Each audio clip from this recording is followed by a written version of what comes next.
Iniimbestigahan ng Caloocan Police ang ilan nilang tauhan dahil sa sapilitan umanong paghalughog sa isang bahay.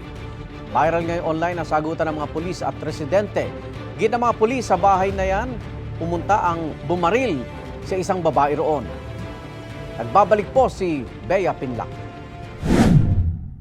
Wala ng buhay at may 2 tama ng bala ng baril sa ulo. Ganyan na datna ng 34 anyos na babae sa isang kanal sa Avocado Street sa Camarin, Caloocan noong Martes.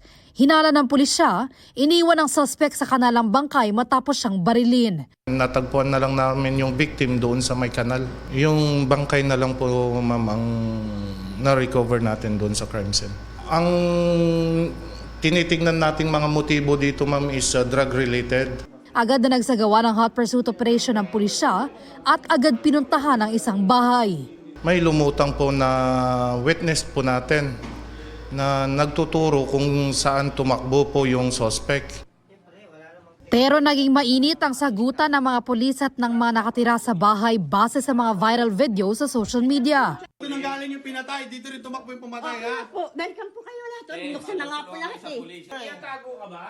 Kaya pa po, Ba't nagagalit ka? akit, hindi po kami, alam mo, makigalit ako kasi istorbo po kayo sa amin. Tinan niyo po ginawa niyo sa amin, no?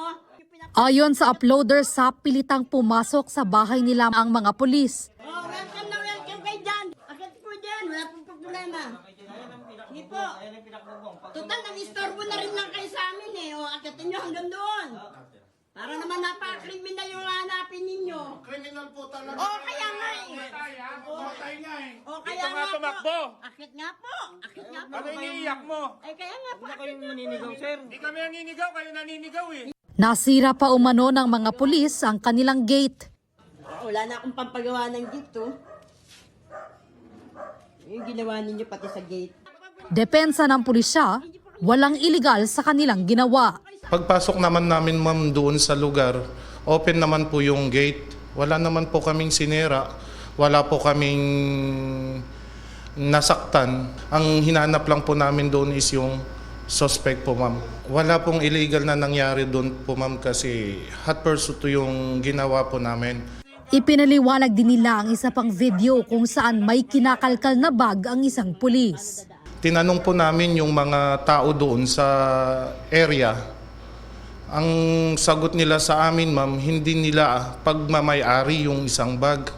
Kaya tinignan ng isang kasama ko po yung bag kung sino yung may-ari nun. Baka andun na yung baril na ginamit sa krimen. Pero wala po kaming kinuha ng mga gamit doon po, ma'am. Naisauli na rin daw ang bag sa may-ari na nag-claim nito sa police station. Ayon sa Northern Police District, iniimbestigahan na ng Caloocan City Police ang insidente.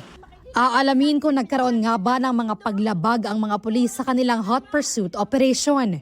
Nirelieve rin muna sa pwesto ang mga sangkot na pulis habang gumugulong ang investigasyon. Sinusubukan pa namin makuhanan ng pahayagang uploader ng mga video, pati ang iba pang mga sangkot na pulis. Ito ang unang balita, Bea Pinlac para sa GMA Integrated News. Gusto mo bang mauna sa mga balita? Mag-subscribe na sa GMA Integrated News sa YouTube at tumutok sa unang balita.